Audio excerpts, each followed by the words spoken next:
예, 우리 전우자우들 하면서 같이 인사하고 있습니다. 오늘도 오셨군요. 예. 네, 오늘도 이렇게 함께 예배하셔서 너무나도 기쁘고 좋습니다. 하나님께서 주시는 귀한 은혜가 저와 여러분의 삶에 늘 충만하기를 간절히 바랍니다. 오늘은 예수님이 십자가에 달리시고 부활하기까지의 지상에서의 마지막 일주일의 시작을 알리는 종려주일입니다.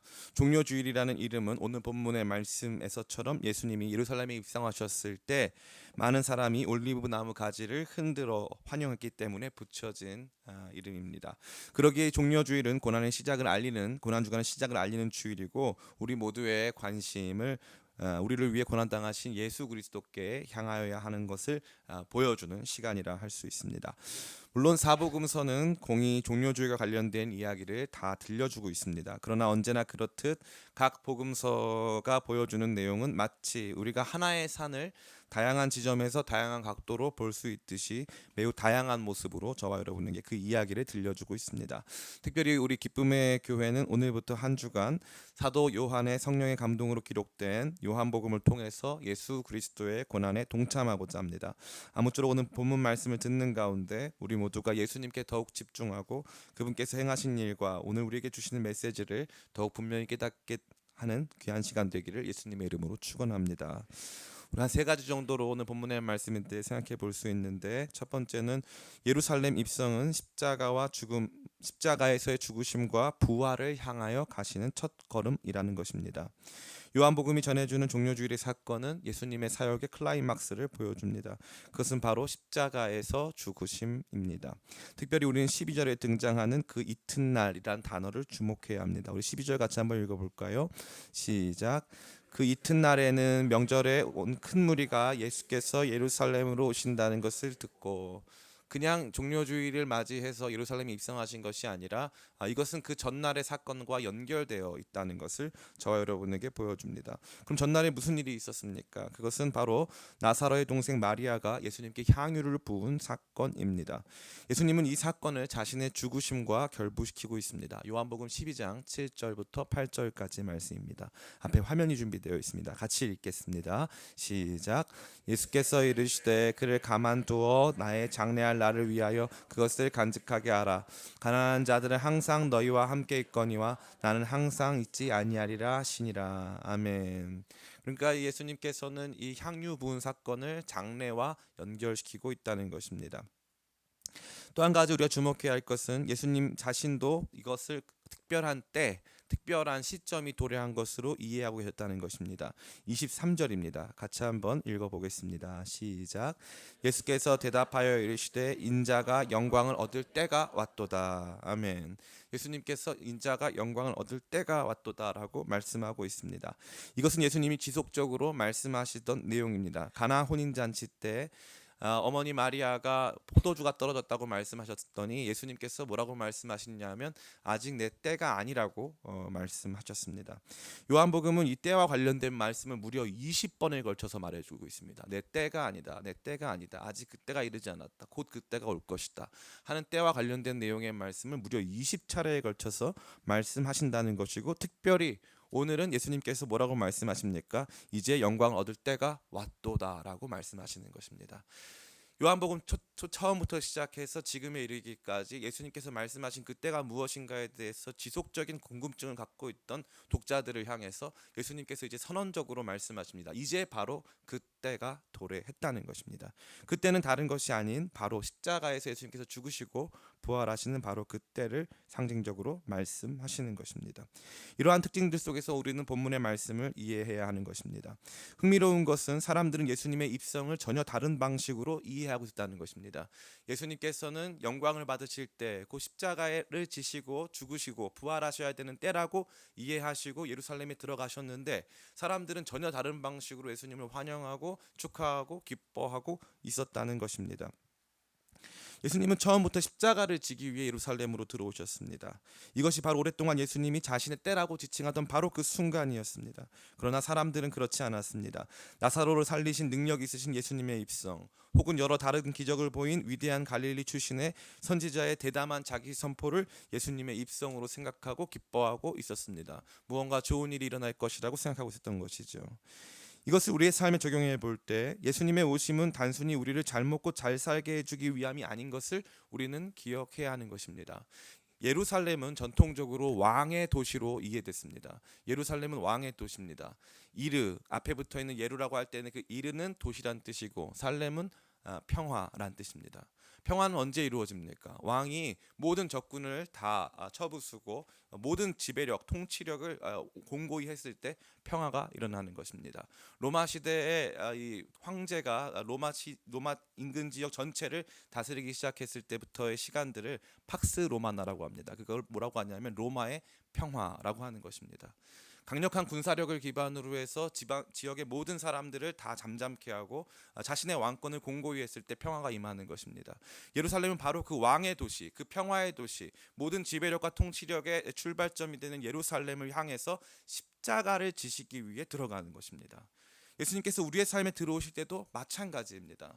단순히 우리를 잘 먹고 잘 살게 해주시기 위하셔서, 단순히 여러분이 원하는 그 꿈을 이루어주기 위하셔서 예수님께서 저와 여러분의 삶에 찾아오시는 것이 결코 아니라는 것입니다. 만약 예수님께서 우리의 삶의 소원과 우리의 삶의 문제를 해결해 주시기 위하셔서 우리의 삶에 찾아오신 것이라면 우리가 믿는 기독교 신앙은 다른 종교와 전혀 다를 것이 없습니다. 그러나 예수 그리스도의 비교할 수 없는 십자가의 놀라우신 사역은 저와 여러분을 향해서 말씀해주고 있습니다. 네가 지금 힘들고 어렵고 답답하고 원하고 하는 그 모든 것들의 중심에 바로 죄의 문제가 있고, 예수님께서는 바로 그 죄의 문제를 직접적으로 해결하시기 위해서 스스로 십자가를 지시고 죽으시고 우리의 죄 문제를 해결하시기 위하셔서 지금 우리의 삶에 들어오고 계심을 예수님께서 말씀하신다는 것입니다. 그러기에 기독교 신앙과 예수 그리스도의 우리 가운데 찾아오심에 대한 다른 종류의 이해는 그것이 비록 간접적으로 혹은 부수적으로에게 필요한다 할지라도 중심적인 이해라고 보면 안 된다는 것입니다. 수많은 사람들이 예수님께서 우리 삶에 찾아오셔서 다른 문제들을 해결해 주시기를 원합니다. 물론 처음에는 예수님께서 그러한 문제들도 해결해 주시고, 여러분의 밥 먹는 문제도 해결해 주시고, 여러분 낮아진 자존감 문제도 해결해 주시고, 삶에 필요한 모든 것들도 공급해 주십니다. 그러나 거기에 멈춰 있으면 절대 그것은 예수님께서 우리 가운데 찾아오신 진정한 목적이라고 할 수 없는 것입니다. 오늘날 많은 사람들이 교회에 나와서 예수님을 환영합니다. 오, 예수님 나에게 찾아오셔서 나를 잘 먹고 잘 살게 해주시고 내 문제를 해결해 주시고 내 자녀 문제 해결해 주시고 우리 가정에 이러한 저러한 것들을 필요를 채워 주시옵소서. 수많은 사람들이 예수님을 향해서 마치 종려나무와도 같은 헌금들을 흔들고 예수님을 향해서 자기의 시간을 내어놓고 뭔가 이 예배 행위를 통해 예수님을 환영하는 것처럼 보이지만, 실상 예수님이 우리의 삶에 들어오시는 것과는 전혀 다른 방향으로 예수님을 환영하고 있을 때가 너무나 많다는 것입니다. 예수님께서는 지속적으로 이 때가 올 것을 말씀하셨습니다. 참 흥미로운 것은 요한복음 6장에 보면은 오병이어 사건 이후에 사람들이 예수님을 왕으로 삼으려고 했던 때가 있었습니다. 예수님을 왕으로 삼으려고 했을 때 예수님 어떻게 하셨습니까? 예수님 도망가셨습니다. 예수님 도망가셨어요. 사람들이 어떻게 했죠? 그 예수님을 한사코 왕으로 삼기 위해서 예수님 가시는 길을 미리 예측해가지고 예수님 집까지 따라왔습니다. 그때 예수님께서 말씀하셨어요. 너희가 나를 따라오는 것은 너희가 표적을 보았기 때문이 아니라 떡을 먹고 배불렀기 때문이다. 예수님은 표적을 보여주고 싶었어요. 무슨 표적입니까? 내가 하늘로부터 내려오는 생명의 떡이라는, 예수님이 생명의 떡이라는, 나를 먹으라는, 나를 먹고 영생을 누리라는 그 위대한 표적을 보여주셨는데 사람들은 그러한 차원이 싫은 거예요. 그럼 어떤 차원이 좋아요? 계속적으로 우리한테 이 급식 역사를 주시는, 계속적으로 밥을 주시고 계속적으로 우리의 삶의 문제와 필요들을 해결하시고 또한 채워주시는 그 예수님을 원한다는 것입니다. 예수님의 이해와 우리의 이해가 상충되는 것이죠. 예수님 우리 가운데 들어오셔서 죄 문제를 해결하시고 우리가 죽어야 할 그 자리에서 예수님 대신 죽으시고 다시 살아나심으로 우리의 영혼을, 죽은 영혼을 살리셔서 하나님 아버지의 자녀가 되게 해주시려고 하는 위대한 계획을 가지고 들어오시는데, 날마다 예수님께 대하여서 우리가 원하는 것은, 우리가 환영하는 방향은 능력 있으신 예수님 들어오셔서 이 문제 해결을, 저 문제 해결해 주세요. 참 신앙인으로서의 이 복된 성장과 성숙은 무엇입니까? 그것은 단순히 여러분이 기적을 많이 체험하는 것이 아닙니다. 기적은 여러분 어떨까요? 믿음이 약할 때 체험이 많을까요? 믿음이 좋을 때 기적 체험이 많을까요? 많은 분들이 생각하기를 목사님 믿음이 좋을 때 기적을 많이 체험하는 것 같아요. 그렇지 않고 믿음이 약할 때 기적을 많이 체험해요. 믿음이 성숙해지면요, 주님께서는 별로 기적으로 대화하지 않으시고 말씀으로 대화하시고 그분의 뜻과 의중으로 대화하시는 거죠. 처음에는 하나님의 손을 좋아해요. 하나님의 능력의 오른손을 좋아하다가 나중엔 그분의 얼굴을 좋아해요. 나중엔 그분의 임재를 사모하는 것이죠. 이게 참된 신앙의 모습인 것입니다. 그러나 많은 우리 이 신자들, 지금 우리 한국교회 많은 신자들은 여전히 우리 주님을 이해하고 그분을 받아들이는 방식이 지나치게 세속적이거나 기복적이거나 우리의 삶의 문제와 필요를 향해서만 바라보고 있을 때가 너무나 많다는 것입니다. 우리 주님께서는 말씀하십니다. 이제 인자가 영광을 받을 때가 왔다. 이제 나는 예루살렘에 들어간다. 이것은 나의 장래를 향하는 길이다. 내가 십자가로 걸어가는 길이다. 하고 예수님께서는 말씀하신다는 것입니다. 예수님의 십자가의 길을 우리가 제대로 이해하고 우리의 삶에 찾아오신 그 예수님의 생각과 마음, 그분의 의도를 바르게 판단하게 되시기를 예수님의 이름으로 축원합니다. 두 번째로 우리가 생각해야 될 것은 무엇입니까? 그것은 바로 예수님은 이러한 십자가를 영광으로 여기셨다는 것입니다. 앞서 우리가 읽어본 대로 23절에서 예수님께서는 인자가 영광을 얻을 때가 왔다고 말씀하셨습니다. 이것은 예수님이 십자가를 영광으로 여기시는 것을 분명히 보여주고 있습니다. 흥미로운 것은 종려주의 사건으로 인하여 예수님의 대외적인 명예와 명성과 영광은 최고조에 달하기 시작했다는 것입니다. 첫 번째로는 굉장히 많은 무리가 따라왔음을 요한은 증언해주고 있습니다. 12절 말씀입니다. 같이 한번 읽어보겠습니다. 시작. 그 이튿날에는 명절에 온 큰 무리가 아멘. 온 큰 무리가 예수께서 예루살렘으로 오신다는 것을 듣고 큰 무리라고 말하고 있습니다. 예수님을 따르는 무리가 얼마나 많았으면 바리새인들은 이렇게 한탄합니다. 우리는 그들의 한탄 섞인 이야기를 잘 들어봐야 합니다. 19절 말씀입니다. 같이 한번 읽어보겠습니다. 시작. 바리새인들이 서로 말하되 볼지어다 너희 하는 일이 쓸데없다. 보라 온 세상이 그를 따르는도다 하니라. 아멘. 온 세상이 예수님을 따르고 있다고 바리새인들은 한탄하고 있는 것입니다.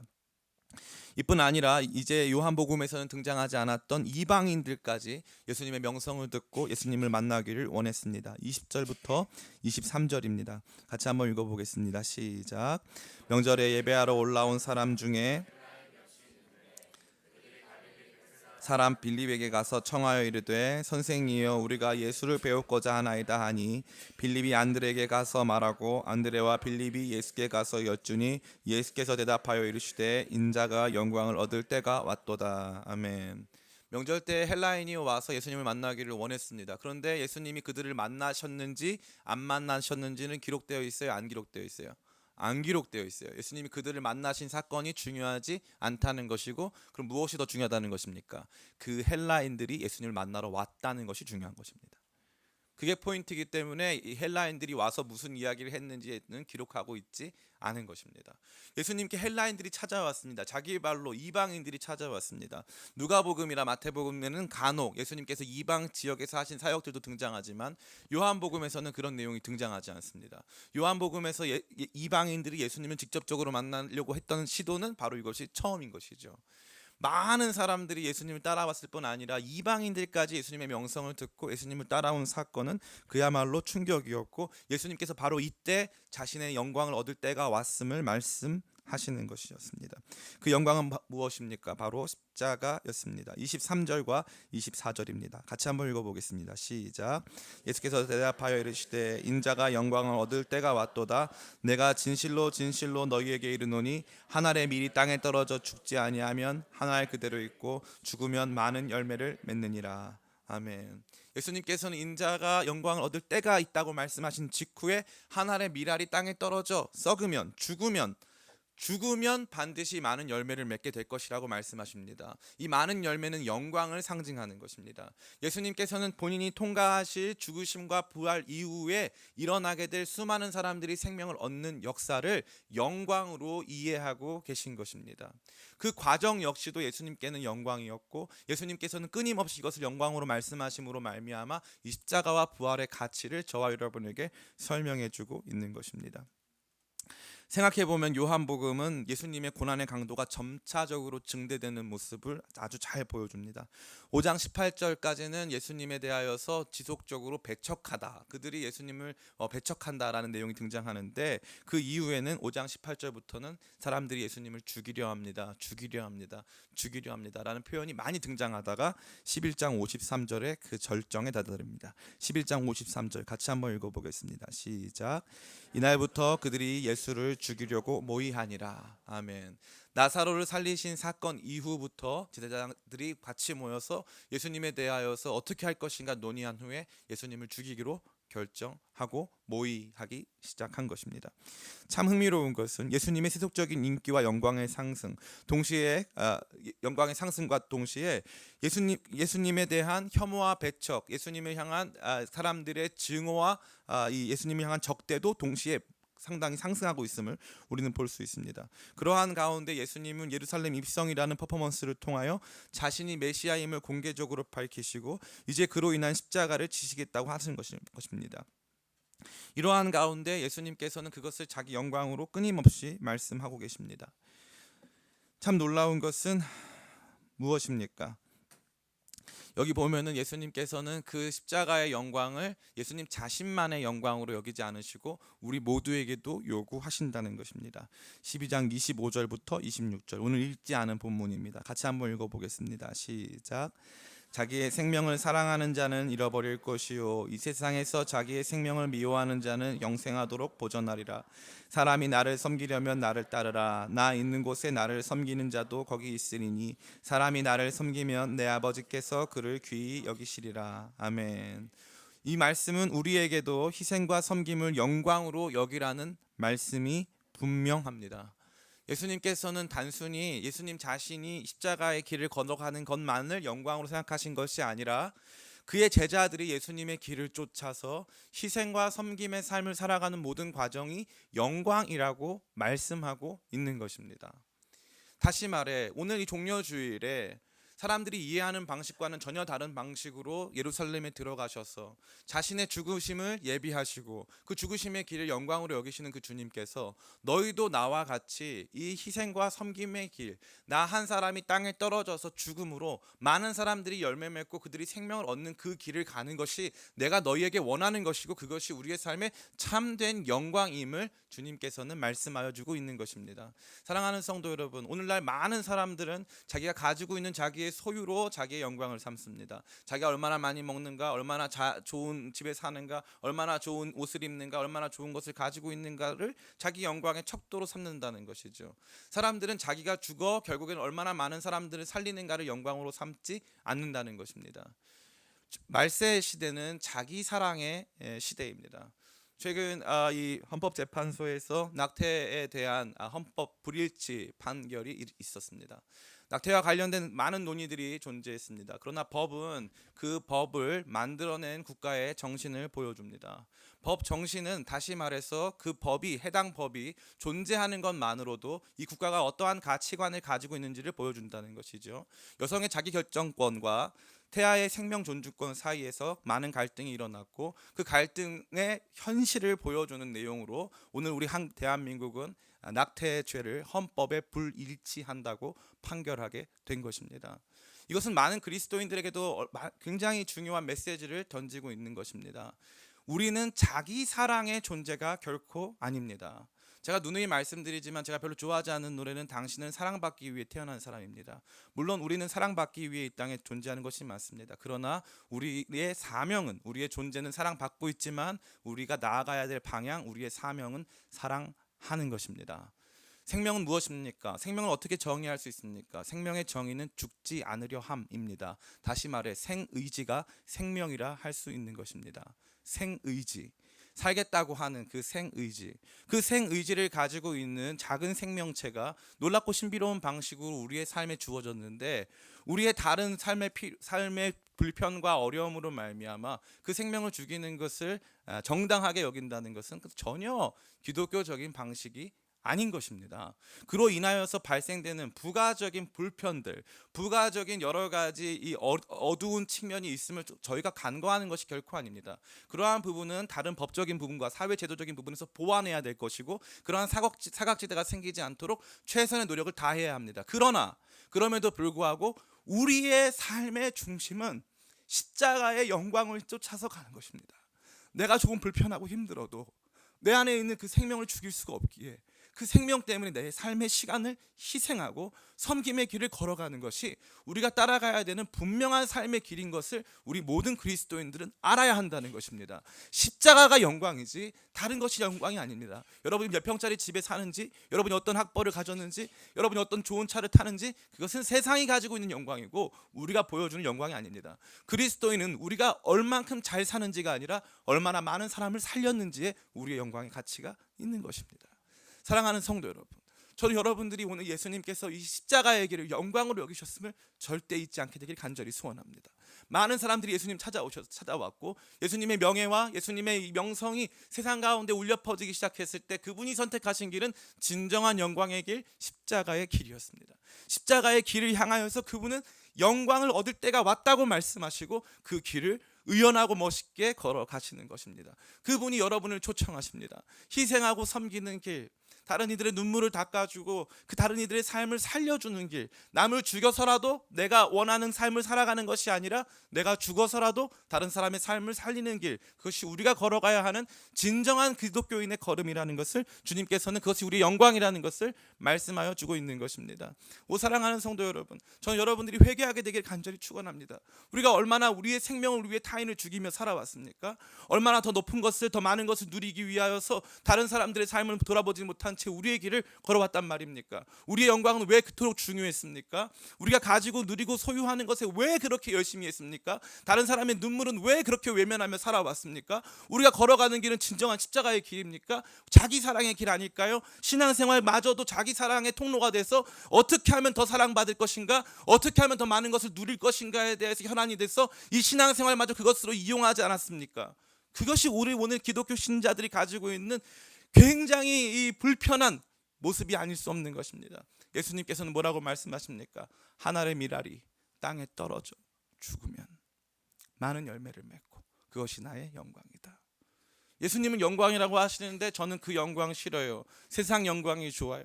저는 세상 영광만 가지고 살래요. 저는 제가 제일 중요해요.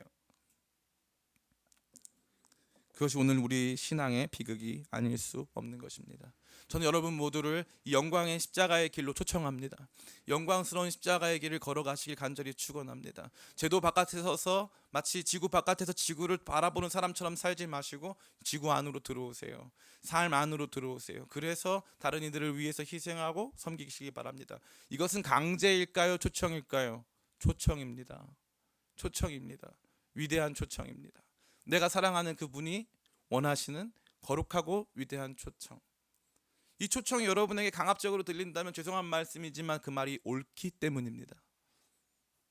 내가 그 초청에 반응하고 있지 않기 때문입니다. 옳고 그 초청에 반응해야 함은 아는데 그걸 쉽게 되지 않고 인정하고 싶지 않아서 그런 것입니다. 우리의 유아기적 신앙을 버리고 다시 한번 주님께서 인정하시는 참되고 거룩한 길, 인자가 걸어가야 하는 영광의 그 길을 쫓아 우리의 삶을 드리는 저와 여러분 되시기를 간절히 축원합니다. 십자가의 길은 영광의 길이라는 것이 무슨 뜻이냐 하면 슬픔으로 끝나지 않는다는 거예요. 내가 희생하고 섬기면 슬프고 아픔으로 끝나지 않는다는 거죠. 반드시 그 길 끝에는 주님께서 주시는 거룩한 칭찬, 세상이 줄 수 없는 거룩한 평안과 위로, 세상이 줄 수 없고 삶이 우리에게 되갚을 수 없는 가장 위대하고 아름다운 삶이 저와 여러분에게 놓여짐을 예수님께서는 십자가는 영광의 길이라고 말씀하시면서 저와 여러분에게 제시하고 있는 것입니다. 세 번째는 이 십자가를 통하여서 예수님의 모든 말씀과 행동의 의미를 밝혀낼 수 있다고 예수님께서 말씀하십니다. 우리 14절부터 16절까지의 말씀을 같이 읽어보겠습니다. 시작. 예수는 한 어린 나귀를 보고 타시니 이는 기록된 바 시온 따라 나귀를 타고 오신다 함과 같더라. 제자들은 처음에 이 일을 깨닫지 못하였다가 예수께서 영광을 얻으신 후에야 이것이 예수께 대하여 기록된 것임과 사람들이 생각났더라. 아멘. 설명하자면 처음에 이 일을 하실 때 제자들은 예수님이 왜 이 일을 하시는지 그 의중을 제대로 파악하지 못했던 것 같습니다. 그러나 예수님께서 십자가에 죽으시고 부활하신 이후에 모든 것을 더 명확하게 깨닫게 된 것입니다. 이러한 종류의 서술은 요한복음 내에서 한 군데 더 발견되고 있습니다. 요한복음 2장 19절부터 22절 말씀입니다. 같이 한번 읽어보겠습니다. 시작. 예수께서 대답하여 이르시되 너희가 이 성전을 헐라 내가 사흘 동안에 일으키리라. 유대인들이 이르러 이 성전은 46년 동안의 지었건을 내가 3일 동안에 일으키겠느냐 하더라. 그러나 예수는 성전된 자기 육체를 가리켜 말씀하신 것이라. 죽은 자 가운데서 살아나신 후에야 제자들이 이 말씀하신 것을 기억하고 성경과 믿었더라. 아멘. 참 흥미롭습니다. 예수님께서 이 성전을 헐라 했을 때 사람들, 거기 있던 모든 사람들은 예수님이 그 성전은 바로 예루살렘 성전을 의미한다고 생각했죠. 그런데 나중에 보니까 이 성전을 헐라는 것은 예수님 자기의 성전이었던 것입니다. 왜 그렇습니까? 내가 3일 만에 다시 일으키리라. 내가 3일 만에 다시 일으키리라. 그 말 때문에 이 성전이 그 성전이 아니고 바로 예수님 자신의 육체를 가리키신다는 것을 뒤늦게 발견하게 된 것입니다. 또한 요한복음 13장에서도 예수님은 이렇게 말씀하십니다. 요한복음 13장 7절입니다. 같이 한번 읽어보겠습니다. 시작. 예수께서 대답하여 이르시되 내가 하는 것을 내가 지금은 알지 못하나 이후에는 알리라. 아멘. 지금은 알지 못하지만 이후에는 알게 되겠다 말씀하시는 거죠. 제자들의 발을 닦아 주실 때 베드로가 주님 왜 제 발을 닦아 주십니까? 저는 예수님하고 이렇게 못 하겠습니다. 하니까 예수님께서 네가 지금 내가 하는 것을 이해할 수 없지만 이후에는 알게 되리라. 그 이후라는 것은 바로 십자가와 부활 이후를 의미하는 것입니다. 예수님의 십자가 부활 사건은 다시 말해 저와 여러분들이 예수님의 행적과 그분의 말씀을 이해하게 하는 안경과 렌즈가 된다는 것입니다. 가끔 4D 영화관에 가본 적이 있습니다. 한 3년 전인가요? 거의 많이 안 가가지고 가면은 뭐 안경 같은 걸 주더라고요. 근데 저는 안경을 평상시에 끼기 때문에 늘 이게 궁금했어요. 어떤 안경을 먼저 껴야 되는 것인가를 늘 궁금했는데 잘 못 껴가지고 맨날 잘 안 보이고 뭔지 모르겠고 막 한데 이 안경을 제대로 껴야 이걸 누릴 수 있잖아요. 근데 많은 성도님들이 성경 말씀에 안경을 못 껴요. 그래가지고 성경 말씀에 안경을 못 끼니까 이게 무슨 말인지를 하나도 모르는 거고, 예를 들면은 구약 성경 읽기의 위기 어디죠? 레위기. 성경 읽다가 위기를 만나잖아요. 더 이상 못 읽겠다. 성경 읽기의 위기, 레위기. 레위기를 제일 이해하지 못하는 중요한 이유가 뭐냐면 십자가와 부활이라고 하는 렌즈를 제대로 끼지는 못하니까 이해가 안 되고 적용이 안 되는 거예요. 참 흥미롭죠. 우리 가운데서 주님께서 주신 이 십자가와 부활을 통과하면 그 다음에 예수님의 말씀들이 하나하나 다 보이기 시작하는데, 십자가와 부활이라고 하는 렌즈를 통과하지 않으면 신앙생활을 해도 아무것도 보이질 않고 자꾸 이 말씀을 자의적으로 아전인수격으로 자꾸 갖다 붙여가지고 맞추는 거죠. 그럼 뭐가 되는 겁니까? 1단 넘어서 2단 되는 거죠. 2단 되는 거예요. 대부분의 경우에 그렇게 됩니다. 대부분의 경우에 많이 충격을 받아 하시는데 일단은 만족하시기 바래요. 자꾸 2단 되려고 하시는 분들이 많아요. 그래서 자꾸 이거 여기다 갖다 붙였다 거기다 갖다 붙이고, 십자가와 부활이 중심이에요. 그 렌즈를 통과하면 명확하게 보여요. 그러니까 예를 들어 이런 게 있죠. 우리가 난시와 같은 경우, 제가 난시인데 난시와 같은 경우는 뭐 잘 안 보이는 게 아니라 보이는데 이게 상이 흔들려 보이고 이게 되게 명확하게 보이지가 않습니다. 다시 말해서 우리가 안경을 안 끼고도 성경 말씀을 읽을 수도 있고 이해할 수도 있어요. 그런데 이것을 더 명확하게 보게 하고 더 확실하게 보게 하는 것은 바로 십자가와 부활이라고 하는 렌즈죠. 그 렌즈를 통과하지 않으면 이 모든 것들이 자기 욕망의 렌즈로 해석되고 자기 욕망의 렌즈 안에서 이것들이 받아들여지기 시작한다는 것입니다. 그러니까 오해하고, 그러니까 신앙생활을 잘못된 방향으로 이끌어 간다는 것입니다. 예수님께서는 분명히 말씀하십니다. 또 제자들이 이것을 경험했습니다. 처음에는 무슨 말인지도 몰라요. 그런데 십자가와 부활의 렌즈를 통과하면 예수님이 왜 그렇게 하셨구나, 예수님께서 왜 이때 이러한 모습이셨구나 하는 것을 알게 되는 것입니다.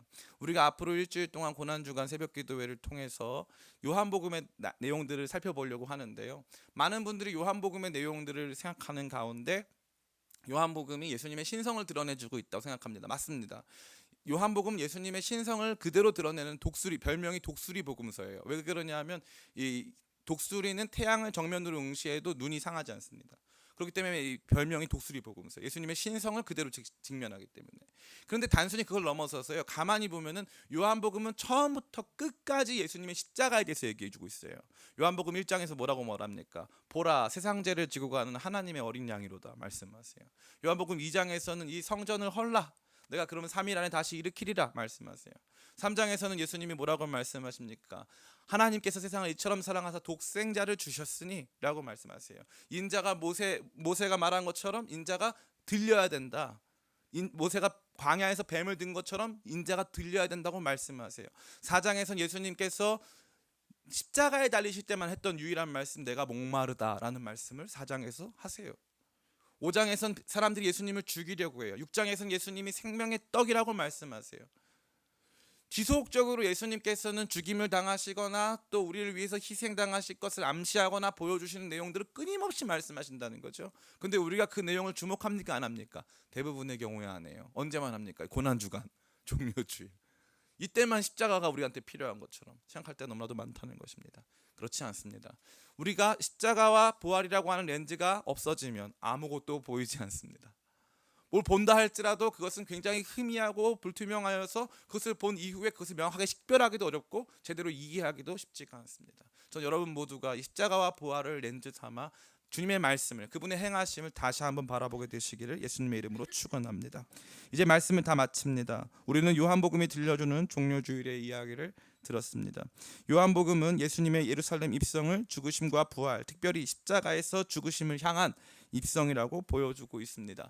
세상 모든 사람들이 예수님을 환영했을 때 그 환영은 예수님의 십자가 죽으심에 대한 환영이 아니었습니다. 예수님 내게 오셔서 나에게 필요한 것들을 공급해 주시고 나에게 먹을 것을 주시고 나의 문제들을 해결해 주세요라고 하는 종류의 것이었습니다.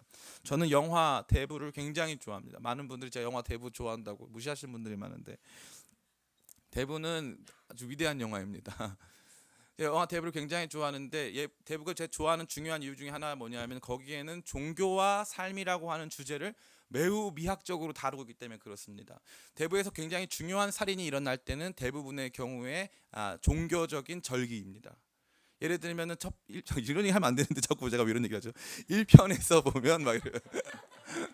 중요한 살인은 대부분 성탄절이나 부활절에 이루어져요.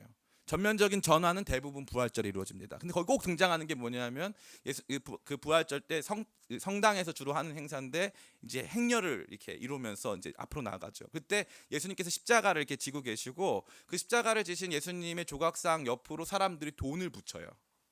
돈을 엄청나게 많은 돈을 붙이고 사람들이 그 행렬을 쫓아갑니다. 저는 대부가 폭로해주고 있는 내용이 바로 그거라고 생각해요. 가장 어두운 사람들이요 아주 신실한 천주교 신자들이에요. 그 사람들이 이 살인을 벌일 때는 주로 부활절 때 살인을 벌이는 거죠. 왜요? 그들의 삶에는 뭐가 중요하니까? 돈이 중요하니까. 종교는 그들에게 면죄부를 주는 것이죠. 너무나도 많은 사람들이요 예수님을 그런 방식으로 환영하고 있다는 거예요. 예수님의 부활을 기념하는 것을 거기다 돈 갖다 붙여서 더 많은 돈을 주는 분으로, 부활의 능력은 우리에게 더 많은 문제 해결을 줄 수 있는 능력쯤으로 여길 때가 너무나도 많다는 것입니다. 그러나 예수님은 십자가를 지시고 우리를 살리시기 위해 예루살렘에 입성하시는 것입니다. 따라해 볼까요? 나를 잘 살게 하기 위해 예수님이 오신 것이 아니라 죽은 나를 살리시러 오신다. 이걸 여러분 영원히 기억하게 되시 간절히 소원합니다. 이 마음이 여러분 가운데 꼭 있어야 될 줄 믿습니다. 또한 요한복음은 예수님이 십자가를 영광으로 여기고 계셨음을 말해주고 있습니다. 점증하는 세속적인 인기와 사람들의 기대를 자신의 영광으로 삼지 않으시고 절정의 인기와 명성을 구가하실 때 예수님은 십자가를 자신의 영광이라고 말씀하시고 이제 인자가 영광을 받을 때가 왔다고 말씀하시고 한 알의 밀알이 땅에 떨어져서 죽어서 땅에 떨어져 죽으면 많은 열매를 맺는다고 말씀하시면서 저와 여러분의 삶을 그러한 삶으로 초청하고 있는 것입니다. 희생과 섬김의 삶이 영광의 삶입니다. 여러분이 어떠한 옷을 입었는지가 여러분의 영광이 아닙니다. 여러분이 얼만큼 희생하였는지가 여러분의 영광입니다. 여러분이 얼만큼 넓은 집에 살게 되었는지가 여러분의 영광이 아닙니다. 얼마나 많은 사람들을 자유케 하며 그들을 평안케 했는지가 여러분의 영광입니다. 여러분이 얼마나 좋은 차를 타는지가 여러분의 삶의 영광이 아닙니다. 여러분이 얼마나 많은 사람들을 그들의 필요를 공급하여 그들을 자유롭게 하고 편안하게 했는지가 여러분의 영광이 되는 것입니다. 오늘 여러분의 삶의 태도, 삶의 자세 안에서 나의 것을 영광으로 삼고 내가 가지고 있는 것, 내가 입고 있는 것을 나의 영광으로 삼고 있었다면 그 모든 것들을 내려놓고 예수님 가시는 참된 영광의 길, 십자가의 길 따라가시기를 간절히 축원합니다. 마지막으로 신자는 이러한 십자가와 부활을 통해서만 예수님의 행적과 말씀을 온전히 이해할 수 있게 됨을 깨닫고 이것을 우리의 신앙의 안경이요 주님의 뜻과 계획을 온전히 이해하는 렌즈로 여기며 여러분 벗지 않고 날마다 이것으로 하나님 말씀을 이해하고 그분의 뜻과 계획들을 이해하게 되시기를 간절히 소원합니다. 고난에 대하여서 비교적 목사가 정당하게 말할 수 있는 유일한 주일 중에 하나인 이 종려주일, 저는 여러분을 예수님의 십자가로 인도합니다. 여러분 모두가 그 십자가에서 주님의 영광을 배웠고 우리의 모두의 삶을 고쳐 그분의 영광에 합한 삶이 되길 간절히 바라고, 십자가와 부활이 보여주는 찬란하고 영광스러운 주님의 행적과 말씀, 그분의 계획들을 바라봄으로 그 영광 가운데 살아가게 되시기를 예수님의 이름으로 축원합니다. 아멘. 같이 우리 기도할까요? 같이 기도할 때, 주님 내 안에 오실 때 저는 주님을 어떻게 기대했습니까? 내 안에 있는 아픔들은 왜 생긴 것입니까? 사실 다 자기 사랑 때문에 생긴 것 아니겠습니까? 주님, 나를 위해 예루살렘 들어오십니다. 나를 위해 죽으심을 영광이라 말씀하십니다.